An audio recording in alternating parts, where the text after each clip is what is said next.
그다음에 저기 한미일 또 뭐 이렇게 앞으로 대응을 공조를 하겠다 그러는 게 6월 11일 날 싱가포르에서 열린 샹그릴라 국방회의 협회.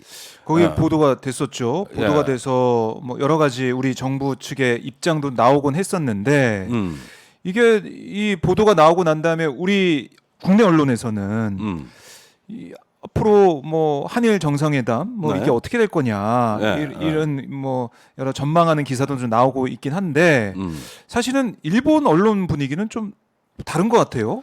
아니 그러니까 국내 언론에 나온 거는 네. 6월 11일 날 한미일 3국의 국방장관, 네.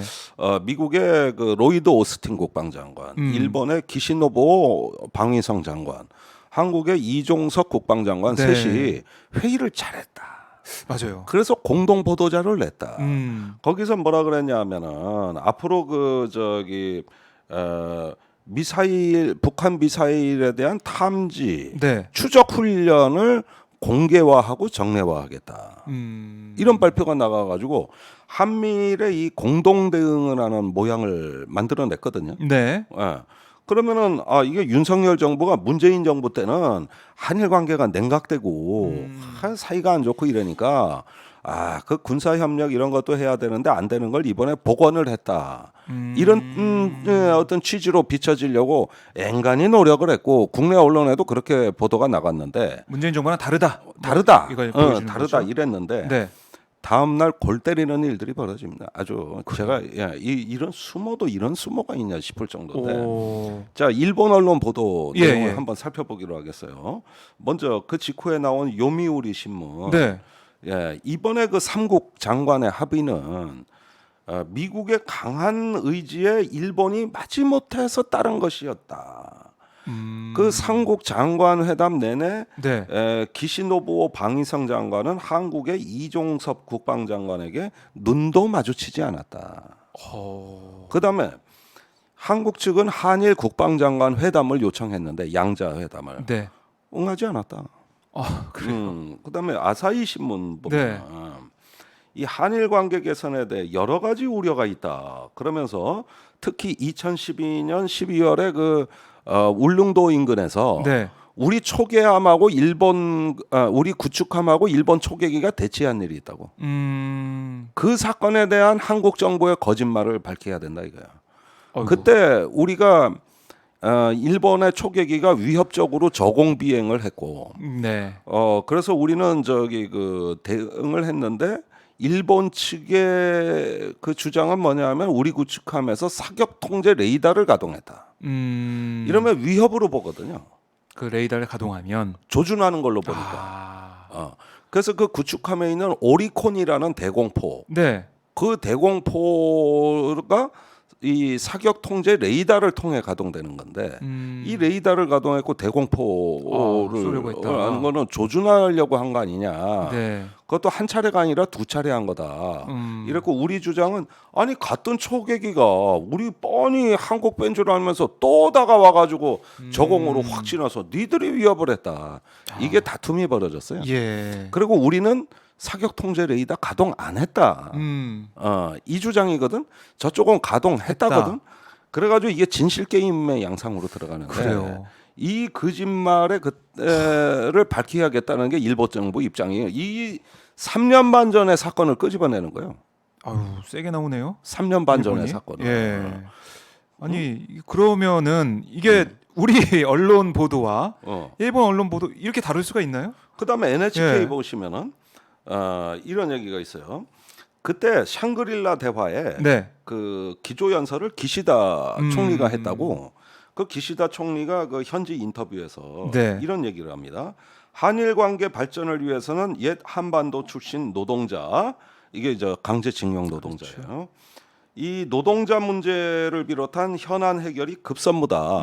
윤석열 대통령과의 정상회담은 현 시점에서 예정된 거 없고 현안은 네. 강제동원 소송과 관련한 일본 기업 자산의 현금화 문제, 이 문제가 급선무다. 그러니까 한국 정부가 해결책을 갖고 와야지 무슨 한일 정상회담이냐 이 얘기인데 아사히 신문 보도가 결정타예요. 아사히 신문 네. 어떻게 보도했습니까? 이 신문은 예. 윤석열 대통령이 이달 말, 즉 6월 말에 스페인에서 열리는 나토 정상회의에서 기시다 총리와 접촉하고 싶어 한다. 이걸 외교 경로로 전달받았다 이거예요.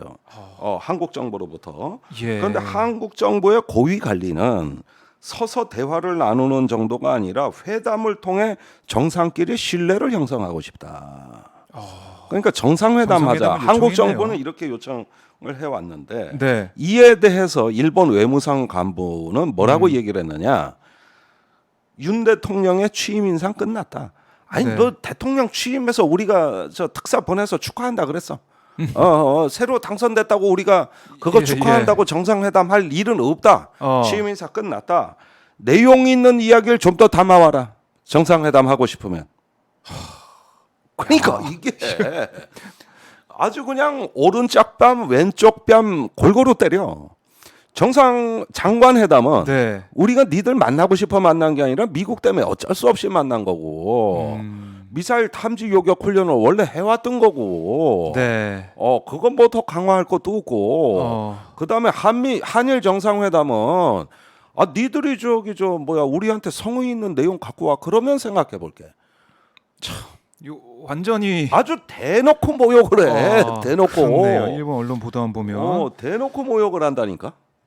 야, 이거 자존심이 너무 상하는 상황인데 어. 그러니까 우리 언론만 보면 문재인 정부와 좀 다른 그런 어떻게 보면 한미일의 친밀한 긴밀한 공조를 보여주고 있다라고 생각할 수가 있는데 네. 일본 보도를 보면 우리가 정말 정상회담을 좀 하고 싶어서 계속해서 좀 손잡고 발잡고 막 끌어안고 좀 해달라. 그러니까 이게 구걸 외교지 그래. 저기 벌써 몇 번째입니까? 박진 외교부 장관이 네. 인수위 시절에 그 일본의 당선인의 특사 자격으로 갔잖아요. 그렇죠. 예. 예. 미국에 갔었나? 미국에 예. 갔었고 미국에도 그때는 갔었고. 예. 뭐 그 고위 인사 못 만나고 왔잖아요. 정진석 부의장이 갔나 그래. 네. 그런데 갈 때마다 일본에 가서 정진석 부의장도 그렇고 전달한 내용이 한일 정상회담을 복원하자. 만나고 싶다. 이런 얘기를 인수위 때부터 해왔다고. 그러면 지금 석 달째라고. 그렇네요. 벌써 그렇게 어. 꾸준하게 예. 하고 싶은 얘기를 한 거네요. 한 번도 본전도 못 건지고 손만 내밀면 뺨을 때리고 아하. 이게 도대체 한두 번이 그런데 뚜렷한 세 가지가 있는 거예요. 네. 첫째, 한국 정부가 성의를 보여라. 즉, 과거사 문제.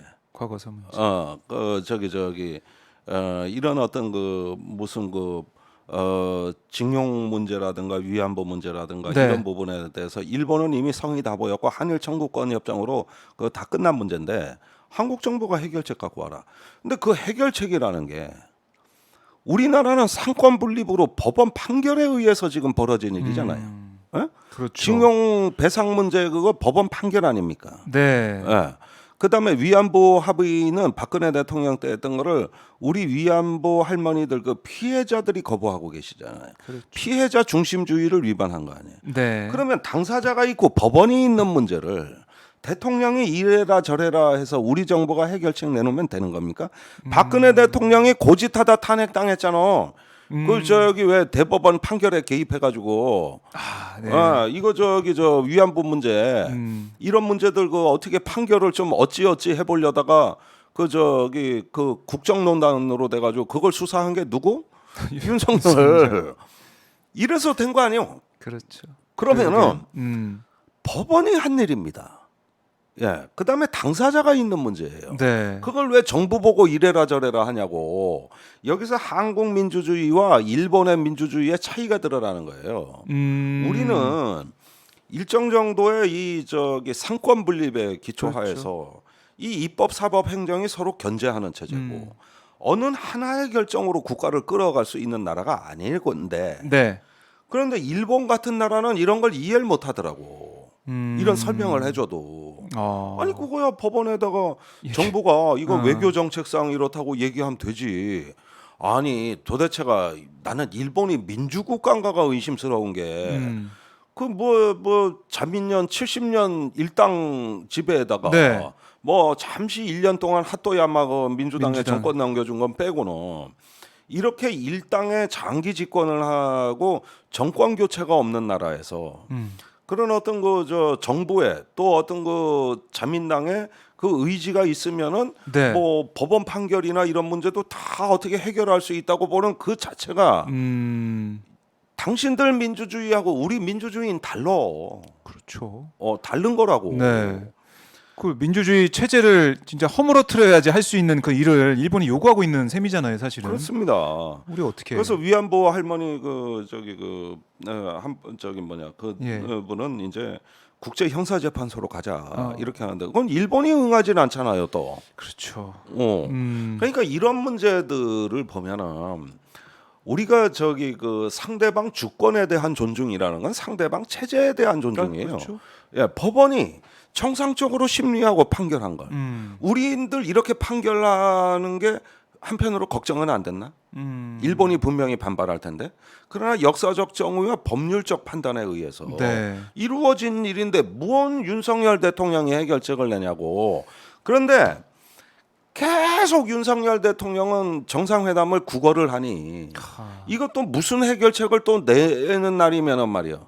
그러니까 걱정이 되네요. 네. 여기서 또 어떻게 보면 국민들이 반대하는 네. 우리 정서에 안 맞는 그런 해결책을 내세우면서 한일 정상회담 어떻게 좀 해야겠다 이렇게 나올 수도 있으니까. 근데 윤석열 대통령은 그걸 못 해요. 우선 자기가 수사한 사건이고 대법원의 그 네. 판결농단은 수사한 사건이고 그 다음에 법대로 합시다. 이 말을 너무 좋아하시는 분이란 말이야. 이분이 법대로. 법대로. 예, 예. 법에 이제 판단이 나왔는데 법대로 판단이 나온 상황을. 그러니까 이러지도 저러지도 못하고 일본은 이걸 선결 과제를 하는데 거기 가서 자꾸 저 자세로 만나주세요. 아유.